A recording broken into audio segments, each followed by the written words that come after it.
Todas las opiniones vertidas en este programa son responsabilidad de quien las dice y no necesariamente representan el pensamiento de Ruta de Cambio.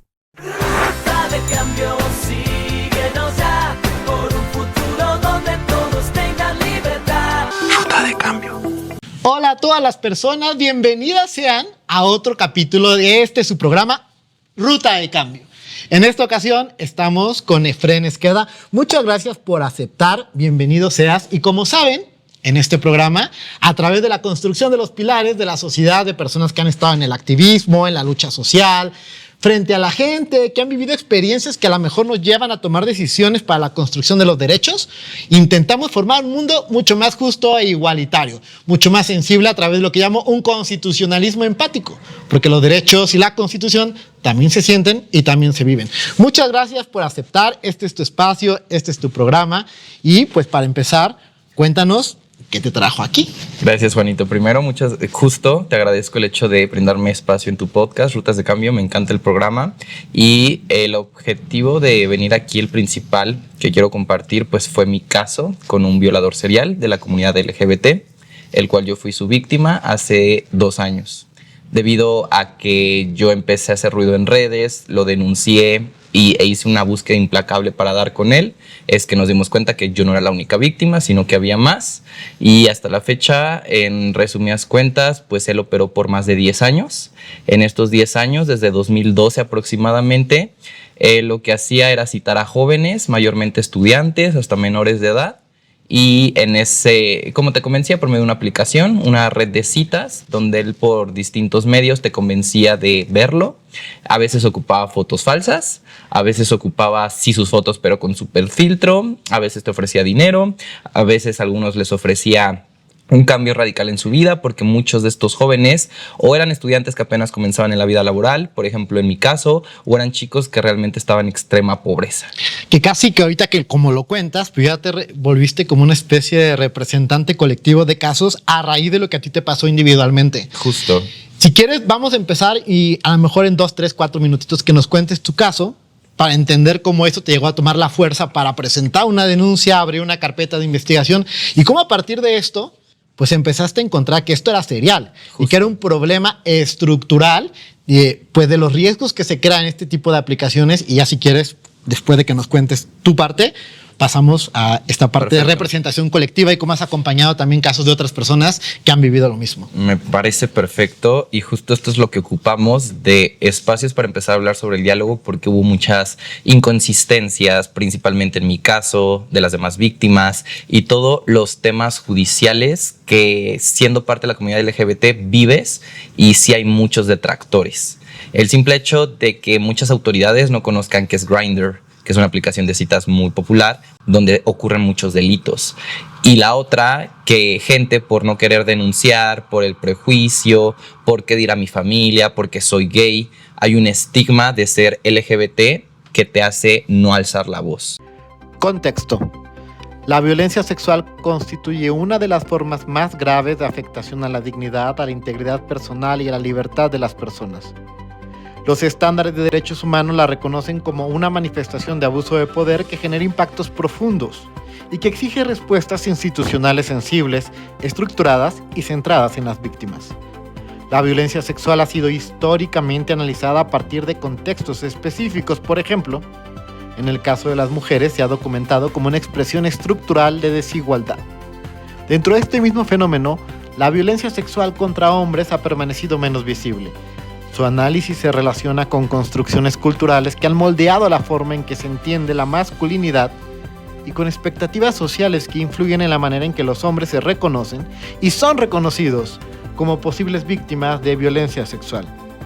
Diversos informes internacionales han identificado que en el caso de los hombres, la violencia sexual suele ocurrir en espacios privados y permanece fuera de los registros visibles. Esta situación se vincula con estereotipos que asocian la masculinidad con fortaleza, control emocional y autosuficiencia. Estas ideas impactan en la posibilidad de nombrar la experiencia, de compartirla y de acceder a espacios de escucha y acompañamiento. La experiencia de la violencia sexual genera efectos que trascienden el momento de la agresión. Afecta la salud emocional, la vida social, las relaciones personales, el acceso a la justicia.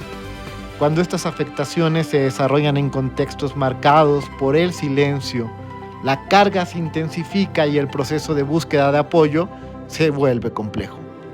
Los protocolos institucionales existentes muestran que la violencia sexual produce impactos físicos, emocionales, sociales, jurídicos y se requieren respuestas integrales.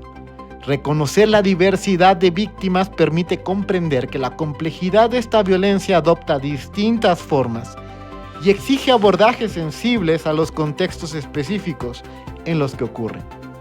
Este marco permite situar la violencia sexual contra hombres como parte de un fenómeno amplio y profundamente complejo, que también incluye la violencia sexual contra mujeres y otras poblaciones. Todas estas expresiones comparten una afectación central a la dignidad humana y demandan respuestas institucionales que escuchen, comprendan y actúen con plena responsabilidad. Desde Ruta de Cambio, este programa se sitúa en este punto. Abrir esta conversación implica reconocer la complejidad de la violencia sexual en todas sus expresiones y afirmar la necesidad de una justicia que atienda cada experiencia con la sensibilidad debida, rigor y compromiso con la dignidad de las personas. Un consentimiento y aparte esta persona te droga, porque igual esa fue una forma muy importante de destacar. Hay un producto que se llama gotas para los ojos. Algunos son con venta con receta, con ciertos químicos, y algunos son venta sin receta. Y este tipo de gotas ya ha sido muy común por varios años, que existen las famosas goteras o los famosos goteros. ¿Qué son esta gente? Yo te ofrezco un vaso de agua, compro este medicamento en una farmacia y mientras tú te das la vuelta, que fue en mi caso, él me ofreció una bebida en el lugar donde estábamos y le pone no sé cuántas gotas, 3, 4, 5, yo no me doy cuenta. Y este producto fármaco, que es de fácil acceso en todas las farmacias de México, es inoloro, es incoloro e insaboro. Yo lo pruebo, no siento nada, no huelo nada, tomo si fuera agua y automáticamente me acabo el vaso y aparte él ya te pide que te tomes el famoso fondo de tómatelo rápido, sí, claro. fondo, diversión, fiesta, todo. Te hace un blackout total. Te tira al suelo, te desmaya. En su momento hasta si eres como que sí te puedes mover, pero eres inconsciente. Ya tienes una droga en tu cuerpo que al menos a mí me duró 2 días completos. Cuando empiezo a recobrar la conciencia en el lugar que estábamos, yo ya había sido abusado sexualmente, yo ya había tenido restos de excremento en mi ropa y aparte pues él ya había quitado todas mis pertenencias, mi teléfono, mis credenciales, hizo cobros en tarjetas de crédito en otro supermercado donde se chingó todo mi crédito que tenía y te deja esta famosa carta. Obviamente esto ya te lo estoy resumiendo mucho, pero el problema aquí tal cual es este producto que él ocupaba, ya hay replicadores y es lo que se tiene que empezar a hablar.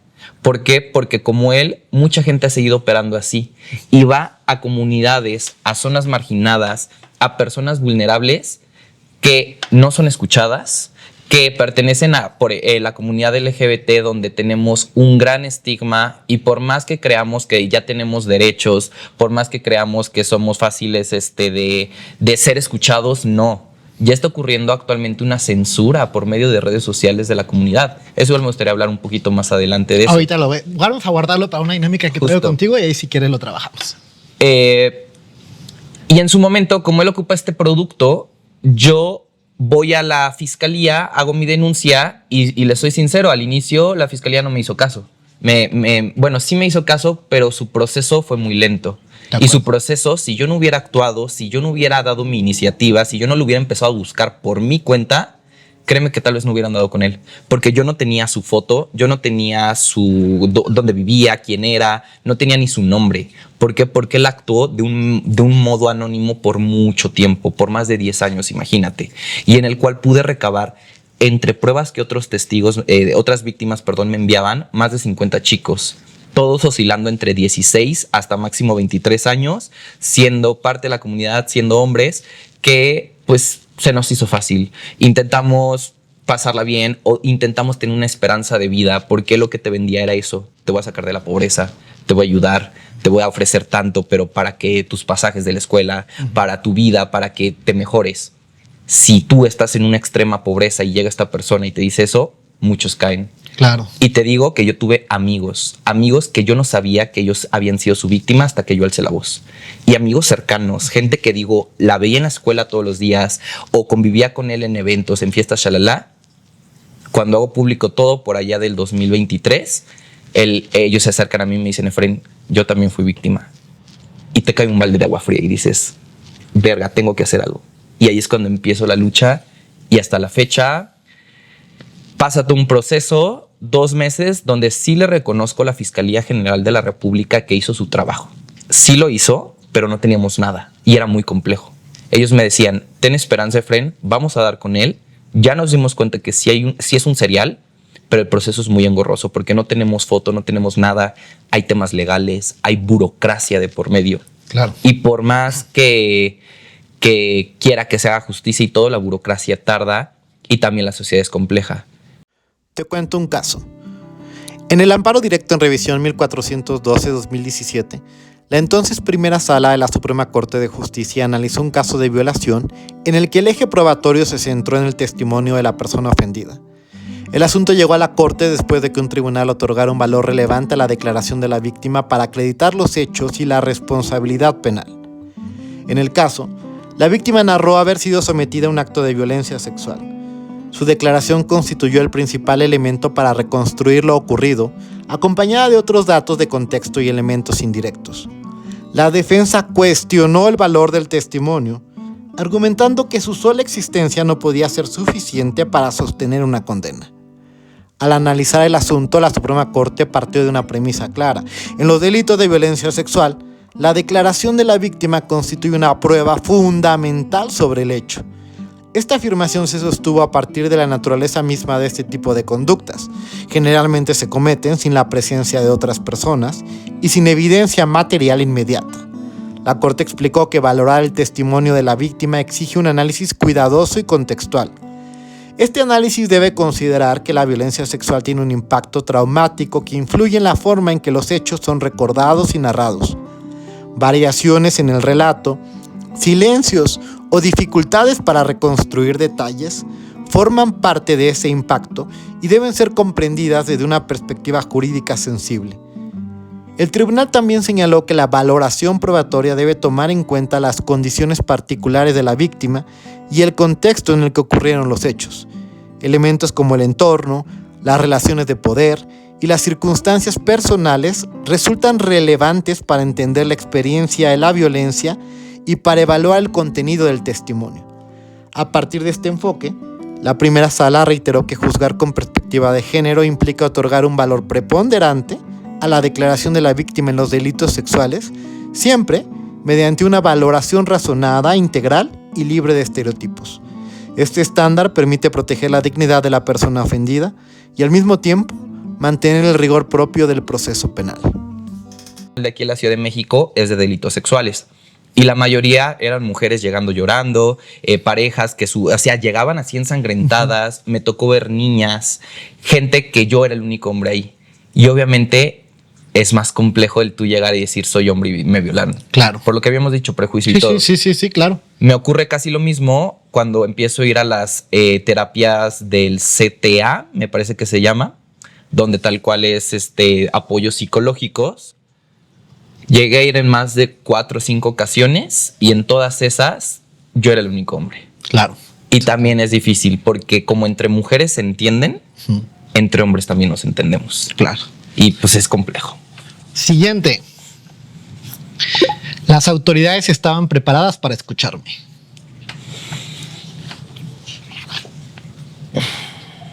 Verdadero. Muy bien. Ese no lo justifico, ¿verdad? Pero sí. Y se lo reconozco. Fue difícil. Hacer público el caso fue una forma de protección. Completamente. Verdadero. Verdaderísimo. Era el miedo que tenía. El silencio también es una forma de violencia. Claro. Claro. Y a las pruebas me remito. Cuando escuché eso, recordé un criterio de la primera sala que habla sobre violencia de género institucional en el contexto del proceso penal. Ahí la Corte explica que esta violencia aparece cuando las autoridades reproducen estereotipos de género al investigar, valorar pruebas o resolver un caso. Particularmente, el criterio obligatorio señala que la violencia institucional se manifiesta Cuando se espera que una víctima actúe de cierta manera, cuando se duda de su relato por prejuicios o cuando se deja de analizar el contexto en el que ocurrió la agresión sexual.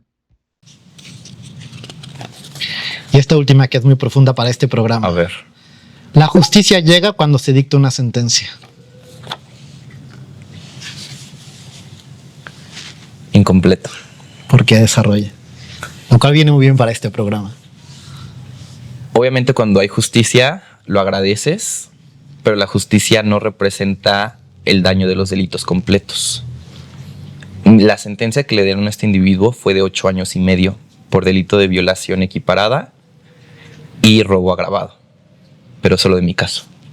De las demás de más de 49 víctimas no llegó a la justicia y nos hubiera encantado que a este individuo le dieran cadena perpetua, o que hubiera una sentencia máxima, simplemente que eran de 20 y tantos años.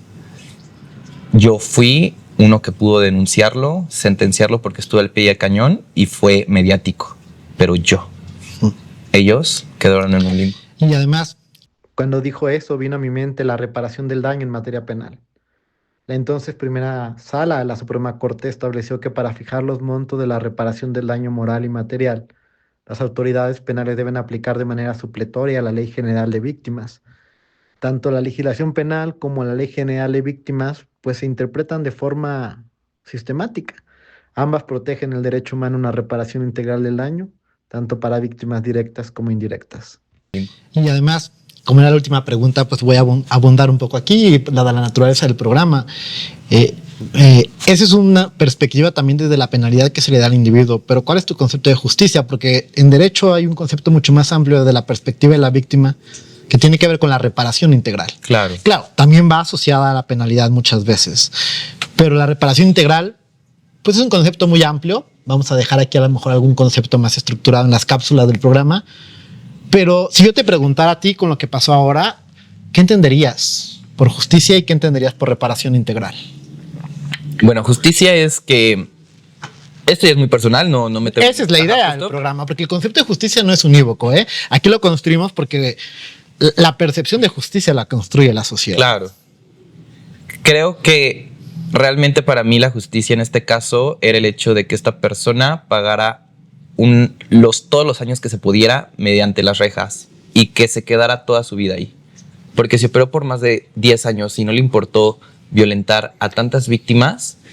Mi justicia era que esta persona siempre quedara encerrado en la cárcel. Claro. Que no tuviera una reinserción social.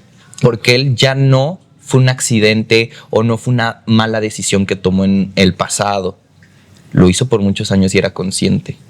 Y personas como ellas ya ni siquiera son delincuentes, son un peligro para la sociedad que hoy me tocó a mí, pero mañana le va a tocar a tu hijo, a tu esposo, a tu amigo, a cualquier hombre. Y él, pues eso no le importaba. Y ahora la otra parte que me decías, me habías dicho la otra. Reparación integral. ¿Cómo crees? Digo, Yo, no solo en tu caso. Y si tú, Efren. Mi reparación creo que fue, y me siento muy feliz de que no solo me ayudé a mí mismo de detenerlo, sino a más personas. Créeme que tal vez si yo no me hubiera dado cuenta que era un serial o que fue un conocido tal vez, no hubiera tenido esa misma satisfacción y energía y ganas y fuerza de detenerlo. Eso fue mi reparación, de que conmigo pudo haber justiciado a muchos chicos, entre ellos 3 de mis mejores amigos. Esto es una sentencia de primera instancia, es apelable, ¿no? Pues es lo que intentamos Están apelar. en eso, está apelable. Pero en términos generales, más allá de la penalidad, pues haber tenido una resolución jurisdiccional con una condena es un paso, yo creo que muy grande, ¿no? Y que de alguna forma da sentimiento de reparación por sí mismo. Sí. Y ahora la reparación puede ser insuficiente, a lo mejor, ¿no? Sí. Lo que cuentas, pero da ya un paso grande que dices, ok. Un precedente, es un hecho, es el primer violador serial de la comunidad LGBT que se detiene legalmente hablando, porque puede haber muchos, pero esto marcó una historia en la comunidad actual donde mi generación, bueno, yo soy la generación ahorita de los años 20, de los que tenemos 20 de 21 a tantos, y pocos chicos sabían cómo acercarse a denunciar, ¿Por qué? Porque pues apenas somos adultos jóvenes, porque apenas estamos viendo qué pedo con el mundo. Nadie quiere llegar a una fiscalía y decir, me cometieron esto, me robaron. De por sí no es fácil para nadie denunciar cualquier cosa, ¿no? Nada. Que ni el auto, que si el robo, que a veces nos han robado. A mí me han robado. Sí, han robado. Wow. Recientemente me robaron, por cierto, en un bar gay, por cierto. Con un modus operandi también muy, muy raro, ¿no? Estaba bailando con un amigo, tomó una selfie, ajá, y dicen, ¿puedes te tomo una foto? Sí, tomo una foto. Y ven cuando desbloqueas el teléfono, me robaron y borraron todos mis dispositivos Apple a partir de ese celular. Como que ven la contraseña. Yo creo que la vieron, porque obviamente, yo después ahí así ya no tenía nada. Y te bolsearon. Y me vine corriendo a mi casa, porque ven que puedes rastrear el teléfono y todo. Y cuando voy llegando, estaban todos los dispositivos Apple borrados. Y eso únicamente se puede hacer desde adentro del celular. Y dije, ¿cómo lo desbloquearon? Dije, pues fue este dude que seguramente vio cuando me cuando me dijo que si me tomaba una foto con mi amigo, vio que lo desbloqueé. No le encuentro otra explicación. Hackear esos dispositivos es muy raro. Justo. ¿No? Incluso denunciar ese tipo de cosas que no tienen que ver con un delito propiamente sexual resulta complicado. Para mí es complicado. Transformando la judicatura. La forma en que el Estado juzga la violencia sexual refleja el tipo de justicia que decide construir. Hoy existen estándares constitucionales, criterios jurisprudenciales y protocolos transversales que orientan la actuación judicial. Estos instrumentos han permitido avances en la comprensión del daño, en la valoración del testimonio y en la identificación de estereotipos. El momento actual plantea la necesidad de dar un paso adicional. La experiencia judicial acumulada muestra la pertinencia de consolidar un protocolo para juzgar casos que involucren violencia sexual, con una mirada integral, clara y especializada. Un instrumento que articule los estándares existentes y los traduzca en pautas precisas de actuación para todas las etapas del proceso. Un protocolo de esta naturaleza permitiría sistematizar criterios sobre valoración probatoria, debida diligencia reforzada, prevención de la victimización secundaria y reparación integral del daño. También ofrecería herramientas concretas para juzgar libres de estereotipos y con atención al contexto particular de cada víctima. Este esfuerzo se construye sobre el trabajo previo de la judicatura, sobre los criterios de la Suprema Corte y sobre los estándares de derechos humanos que ya forman parte del orden constitucional. Su valor radica en ordenar, dar coherencia y fortalecer la práctica judicial cotidiana. Transformar la judicatura implica asumir que la justicia evoluciona cuando escucha, aprende y se responsabiliza del impacto de sus decisiones. La consolidación de un protocolo específico en materia de violencia sexual representa una oportunidad para profundizar una justicia más sensible, más técnica, más humana, centrada en la dignidad de las personas. Ruta de Cambio hace un llamado respetuoso a la Suprema Corte de Justicia de la Nación para consolidar un protocolo para juzgar casos que involucren violencia sexual, que sistematice los estándares existentes y fortalezca una justicia técnica, sensible y centrada en la dignidad de las personas. Para mí es complicado. Ahora imagínate, eso dices, bueno, son los bienes materiales, pero ahora, ¿cómo digo que yo me siento mal al que alguien haya perpetuado mi cuerpo, que alguien me haya hecho un daño, tanto psicológico como físico? Y pues solamente la gente que vive una violencia sexual sabe cómo te sientes sucio, te sientes mal, te sientes victimizado y hasta te sientes culpable, porque la propia sociedad te dice que fue tu culpa, y a mí me tocó tal cual, conocidos que ya los mandé a la chingada de mi vida, pero me decían, pues es tu culpa, o en redes. Vamos a pasar a este tema de redes, porque hace rato también lo comentaste, ¿no? Las redes y el hate y las disidencias y lo que opinan unos y lo que opinan otros, porque va vinculado con esta otra dinámica que tengo aquí preparado para ti. Si quieres, primero hacer la dinámica porque es un poco rápida, pero después puedes expresar ya más lo que quieres. Exactamente. Y esta dinámica se llama ¿Quién habla? Ok. Yo saqué algunos comentarios de tus redes que son públicos. Ok. Me encanta. Entonces te voy a leer algunos comentarios y tú me vas a decir quién habla. Te voy a poner un ejemplo, ¿no? Si yo te digo la familia natural está integrada por un hombre y una mujer y me preguntas quién habla, yo diría que habla la ignorancia. Ok. Entonces se llama ¿Quién habla? Ay, no.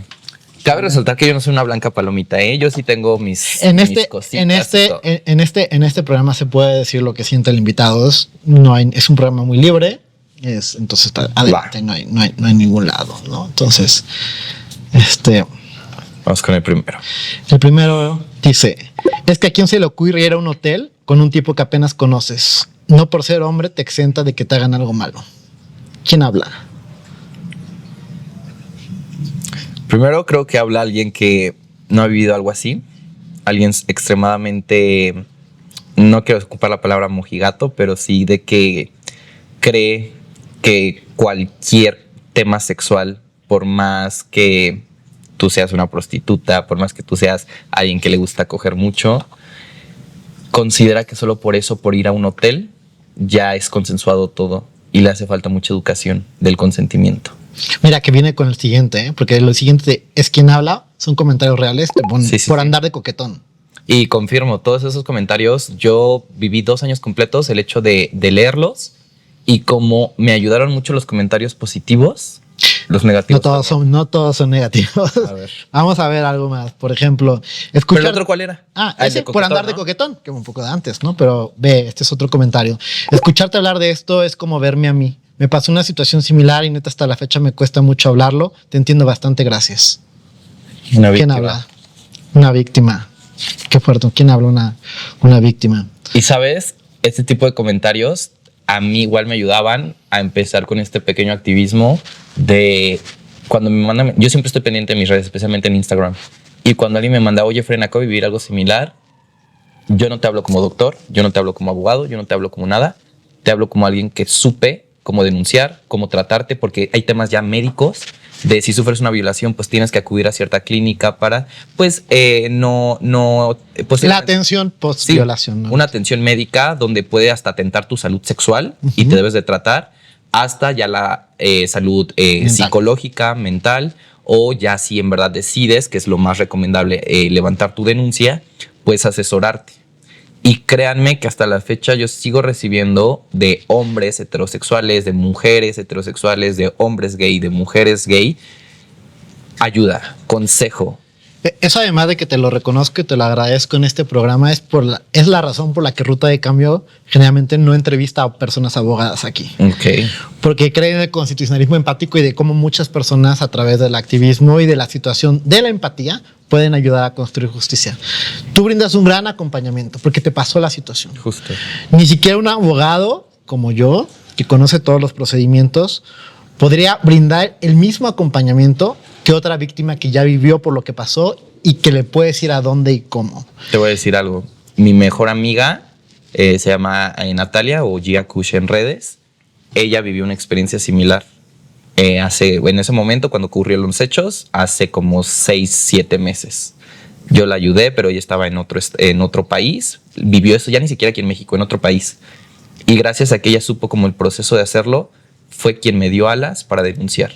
Claro. Y fue otra víctima de violencia sexual que me ayudó y me llevó a la fiscalía tal cual con su pareja, me llevaron y me hizo denunciar. Y eso en verdad estoy extremadamente agradecido. Es esta fortaleza del acompañamiento. No fue un abogado, y de la empatía. Lo entiendo, por eso la justicia a veces también se construye a través de los gestos diarios y de las personas que a veces no imaginamos. Pensamos que la justicia solo tiene que ver con las instituciones, con las personas juristas, con los magistrados como yo, pero en realidad no es así. Hay un acompañamiento institucional, hay una vivencia diaria, pero sin personas como tú y como muchas que han estado en este programa, en realidad no hay una construcción real de un concepto de justicia. Concuerdo. Por eso te agradezco que estés aquí. Vamos a ver alguna más. Ajá. Está en medio, ¿no? A veces, bueno, juzgar si esto es bueno o malo es complicado porque a veces uno hablan desde que lo bueno, que lo malo, hablan desde la ignorancia, ¿no? Desde ahorita no te pasó, pero si mañana te pasa, a lo mejor cambias de opinión, no te revienta el chip. Muchos son además comentarios de personas de la comunidad. Eso es lo fuerte. Eso es lo fuerte, ¿no? Que uno cree muchos que comentarios de la comunidad te dicen, pues, ¿para qué andas en esas apps? Creo que los mayores comentarios de hate eran de gente de la comunidad. Está, yo creo, moderado en medio y malo. Pues dice, lo mejor es no confiar. Esto es una experiencia que debemos tomar en cuenta para esas citas a ciegas. Mucho cuidado a todos. Le doy completamente la razón. Y es un error que yo como joven cometí. No es que diga es mi culpa, porque al fin y al cabo la culpa es de quien hace el delito, claro, del delincuente. Pero gente mala te vas a topar en todos lados. En una iglesia, en una escuela, en tu trabajo, en la calle. Y sí, es igual empezar a advertir, avisar, enseñar cómo usar sanamente las redes sociales. Sí, ¿has participado en algún protocolo como de medidas de seguridad para usar redes sociales? Sí. Solo que estoy intentando seguir yendo a espacios donde la información se comparta de mayor forma. ¿Por qué? Porque pues yo solo me escudo en mis redes y mis amiguitos que me comparten, e intento ir a espacios como el tuyo que me estás brindando para hablar de eso. El tema no son las aplicaciones de citas, el tema no son las redes sociales. El problema realmente aquí es que gente mala, delincuentes, las ocupan para el mal y ocupan estos espacios que las propias redes te brindan para estar siempre en anonimato. ¿Por qué? Porque, bueno, Grindr, si yo te bloqueo ahorita, desaparece toda la información. No hay una regulación para esa aplicación, pero nunca va a haber regulaciones para nuevas. Si yo te bloqueo a la persona que estoy hablando, desaparece toda la conversación de lo que había. Conversación, perfil, porque funciona por geolocalización. Es decir, si yo ahorita hablo a mi teléfono, solo me van a aparecer los perfiles cercanos. Si me voy a Coyoacán, me van a aparecer los perfiles cercanos de Coyoacán. Pero si yo te bloqueo, ya no aparece nada. No. Y esto tiene sus armas de doble filo. Una era principalmente porque, bueno, discreción, porque muchos son de closet, porque pues prefieren un anonimato, pero tu anonimato vulnera mi seguridad. Claro. Ya que mucha gente te dice, no, es que yo soy muy discreto, yo soy varonil. Sí, claro, pero también hay una decisión, ¿no? De la intimidad sexual a partir de lo que pones ahí. Lo que pusiste así que, pues lo caído, dirían por ahí en el dicho popular, ¿no? O sea, cómo bloqueas y borran todo y entonces tú te quedas así, sin nada. Cometen la fechoría y borran y ya no tuviste nada. Y ahí es donde entra la educación de redes sociales, de saber cómo quedar con una persona, porque no está malo coger, no está malo tener relaciones sexuales. Lo malo es como yo. No, es parte de la libertad sexual de las personas. Tal vez y me sorprende mucho que la gente cuestione más bien a partir de un ataque a la perspectiva de la víctima y es como de... victimario? Lo violaron. Como que lo violaron. Que no entiendo mucho. ¿En serio te vas a meter con el ejercicio de la libertad sexual de la persona en lugar de cuestionar que una persona violó a otra o que la mató? Porque también pasa, ¿no? Cabe resaltar que qué bueno que estás vivo. No, sí. Pero pasan muertes también. Este individuo, hay posiblemente 2 casos de que se pasó de las gotas y dejó a 2 chicos en un hotel.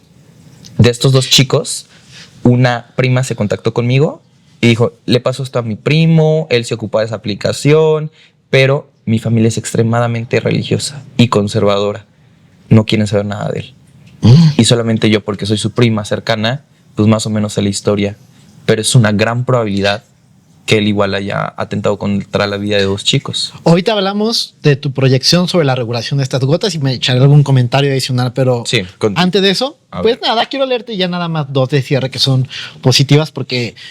era importante evidenciar los contrastes entre lo positivo y negativo.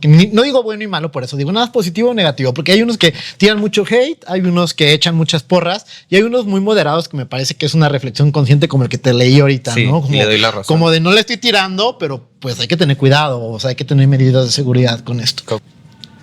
Y bueno, hay infinidad de como estos fue una muestra de lo que tienes. Yo sé que tienes muchísimo. Creo que si hacemos un resumen de los comentarios que llegué a recibir, el 30% o menos eran pues negativos, donde a mí me responsabilizaban, me decían que era falso, que estaba mintiendo, pero me metí a analizar los perfiles y me daba cuenta, sí, muchos eran de la comunidad, pero igual mucha gente tal vez era gente que no conocía el caso a detalle o solo seguían por un TikTok. Es que luego es bien fácil andar comentando ahí en redes, ¿no? Y sobre todo temas tan sensibles sin saber qué es lo que está viviendo y el contexto, pues opinar, ¿no? Exacto, o sea, si yo ahorita, es la importancia de las redes, si yo ahorita tal vez digo algo que me equivoqué en este podcast y alguien lo recorta y lo sube, ya va a tergiversar la historia real de una lucha que hemos hecho por más de 2 años. Pero así funcionan las redes. Y a veces uno tiene que educar o decirles. Yo se les comentaba de, hola, te presento, soy tal, me presento, soy tal, esto pasa, tal vez estás erróneo. O sea, a mí me tocaba no educar porque pues, cada quien se educa en casa, pero sí a esta persona que se destinaba y textos completos de, no, es que tú estás mal porque tú eres una puta, porque quién sabe qué, le decía. Es que hay gente que tiene mucho tiempo libre. Digo, a mí nunca me ha pasado eso, pero yo que hago pues gran labor que saben en la difusión. Sí. Pues, cuestiones externas, que eso la verdad es que es un trabajo muy propio de mi labor, que yo creo que los juristas deberíamos hacer esto. No todos lo hacen, yo lo hago con mucho, como muy contento, pero de verdad tengo gente que luego me pone como, ¿por qué estás haciendo eso si eres magistrado? Y yo, bueno, es que tienes mucho tiempo y unos textos enormes, ¿no? Que digo, ay, en vez de, a ver, si no te gusta, pásale de mi perfil, pues. Exacto. Pásenle al siguiente persona jurista, pero digo, Si no vas a ¿qué ayudar. tienes que tener en tu vida vacía para, en lugar de abonar a construir una sociedad mucho más justa, tienes tanto tiempo para tirar hate? Y ahí te va el otro lado. Tienen sus propias heridas. La gente buena. No las justifico, pero bueno, están muy vacíos de muchas cosas. Demasiado. El otro lado es justo muchos comentarios de cariño, de apoyo, de empatía. Mayormente eran mujeres y eran señoras, chavas que mostraban en verdad su cariño o su apoyo emocional por medio de un texto, y tú leerlo sí te cura, sí te sana, sí te apoya, porque si no hubiera leído como eso los últimos comentarios positivos, tal vez yo ni me hubiera borrado el comentario, o sea, más bien hubiera borrado la publicación que inició todo, que ahí aún sigue publicada. Claro, sí, pero digo, lo si alguien hubiera quiere hecho. profundizar en la historia y siguen las publicaciones, no fueron un par de... No. Y eso igual les agradezco. La gente que con un desconocido tiene empatía y decide escribirle bonitas palabras, es a veces lo mejor que pasa. Me comentabas, pues, de todo este problema de los goteros, de las goteras, de la falta de regulación de este tipo de medicamentos y sus propias consecuencias, porque, pues, primero son de fácil acceso. Ujú. Segundo, pues generan estas consecuencias en la salud y son tan riesgosas que entiendo que la dosis entre la inconsciencia y la muerte es mínima. Es decir, puede llevar a la gente a delitos sexuales por inconsciencia, a asaltos, no solo delitos sexuales, no a lo mejor pues no hay acoso sexual, no hay violación, pero igual te dejan sin nada o te matan. Exacto, es lo Y peor. en esta proyección, ¿qué traes tú como proyecto Mira, público? yo soy un ciudadano promedio, ya les dije que yo soy como tal periodista, no estoy en el mundo de las leyes, pero sé que hay un problema que se tiene que erradicar y estoy empezando a tocar puertas para comenzar una legislación, una nueva, no sé si se llame reforma, una nueva iniciativa de ley más que otra cosa, para regular esto y que existan penas máximas para la gente que ocupa estos medicamentos y atenta la vida de los demás. El hecho de que yo siga aquí con vida es un milagro, porque si mi cuerpo hubiera reaccionado mal a esas gotas, si hubiera pasado de dosis como lo que te dije de la chica, de la prima, yo pude haber muerto y no estaría aquí contándolo. Y es empezar a regular eso, a hacer ruido y que cualquier político, cualquier activista, cualquier persona de la comunidad LGBT se acerque o yo acercarme a ustedes para que intentemos hacer un cambio con esto. Ha operado por más de 10 años y han sido tantas víctimas que no solamente hasta ya no es un tema solo de la comunidad. Las goteras eran mujeres que atacaban a hombres heterosexuales y muchos los mataron. Muchas están presas por eso. Y es como de, en temas legales... Conceptos.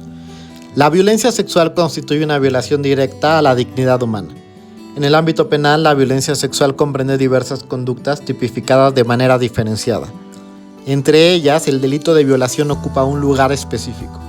En términos generales, se configura cuando existe cópula sin consentimiento, es decir, la introducción del miembro viril de cualquier parte del cuerpo o de objetos en el cuerpo de otra persona, ya sea por vía vaginal, anal u oral, donde el elemento central es la anulación de la voluntad.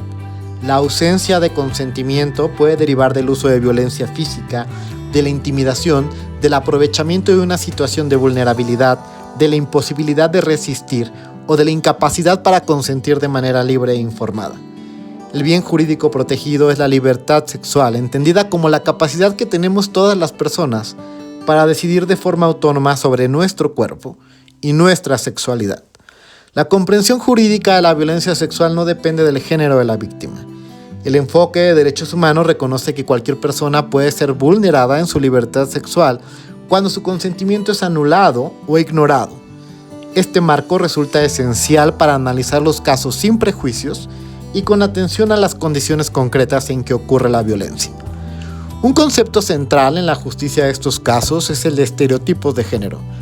Los estereotipos son ideas preconcebidas sobre cómo deben comportarse los hombres o las mujeres, y en el ámbito judicial influyen en la valoración de la credibilidad, en las preguntas que se formulan y en las expectativas sobre la conducta de la víctima antes, durante y después de los hechos. Los estándares de derechos humanos han reconocido que la reproducción de estereotipos constituye una forma de violencia institucional. Esta se presenta cuando las autoridades incorporan prejuicios en la investigación, en la valoración de la prueba o en la resolución del caso. La justicia exige identificar y desactivar estos estereotipos para garantizar un acceso efectivo a la justicia.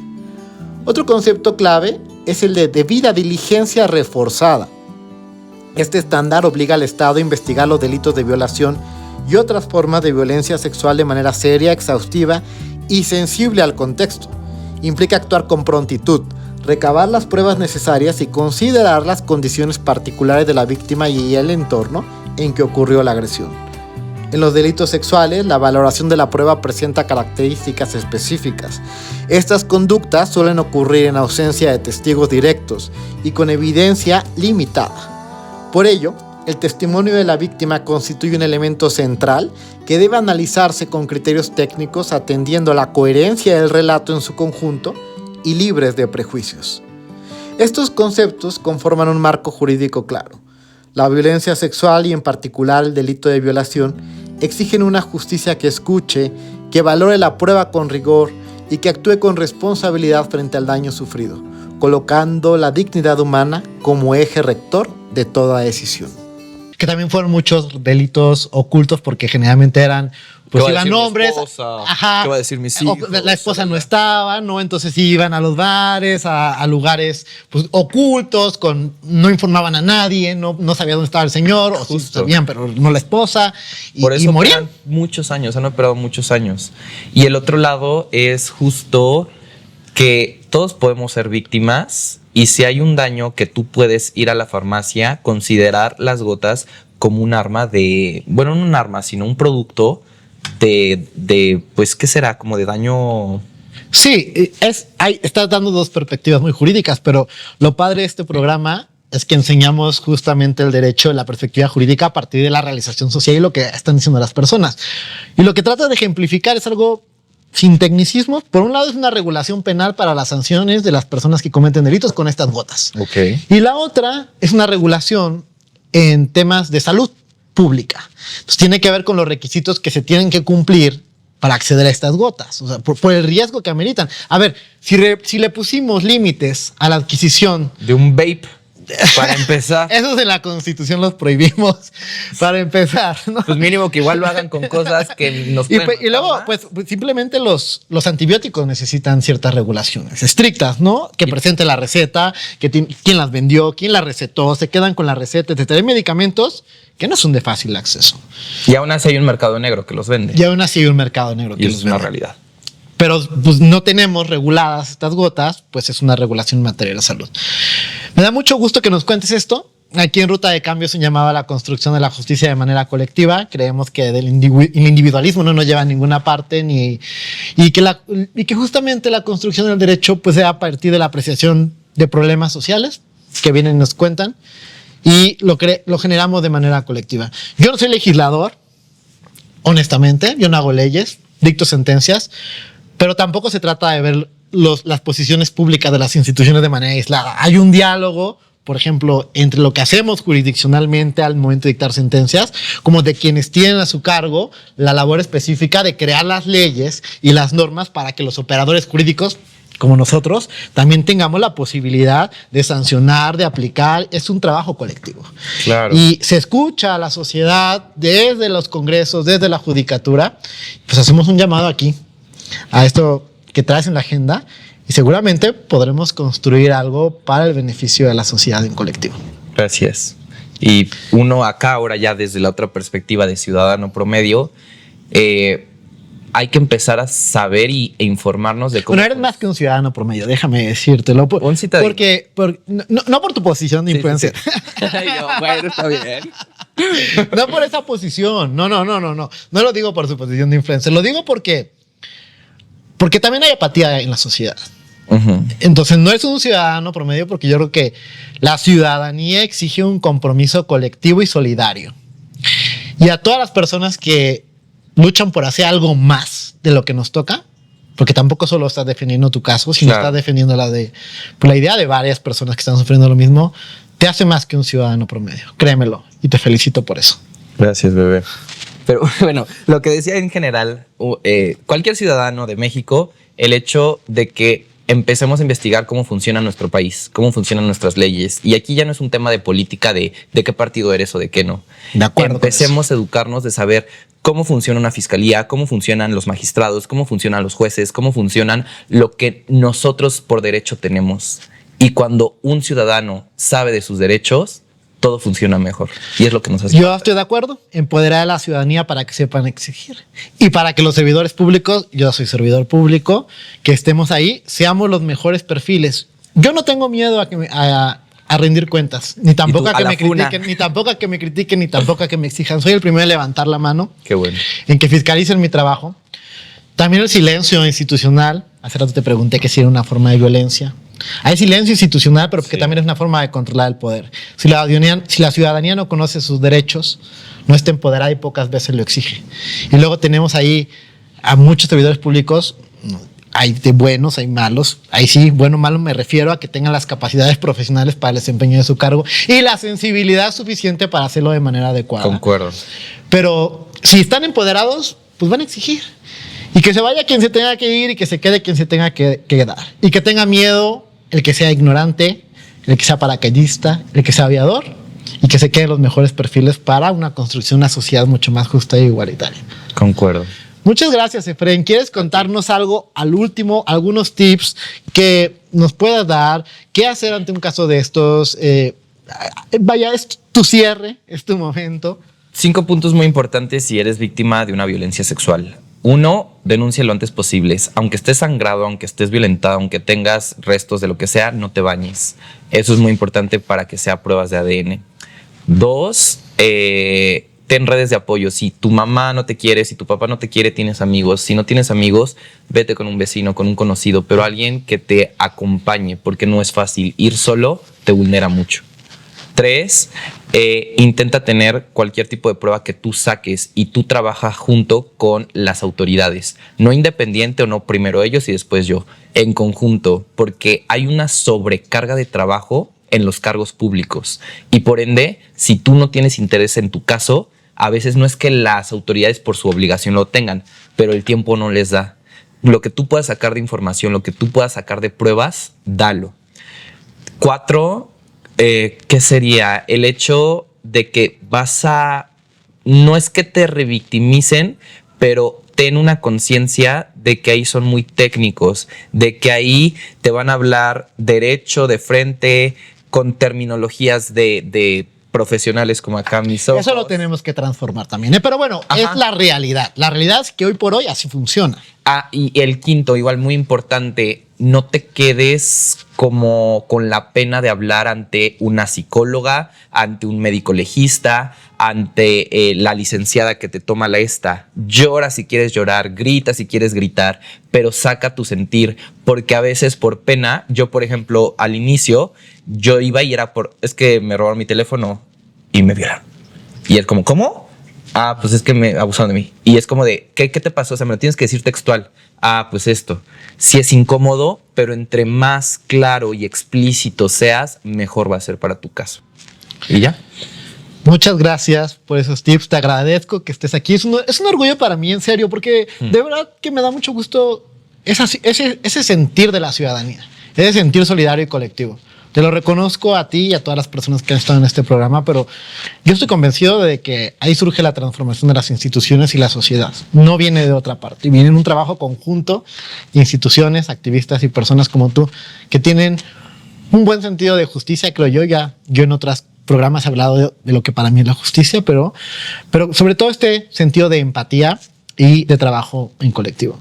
En este programa siempre cerramos con un abrazo. Te Claro. puedo dar un abrazo, es Sí. un abrazo de unos 7, 8 segundos mínimo, porque también Gracias. es importante acompañarnos de lo bonito que es esto, ¿no?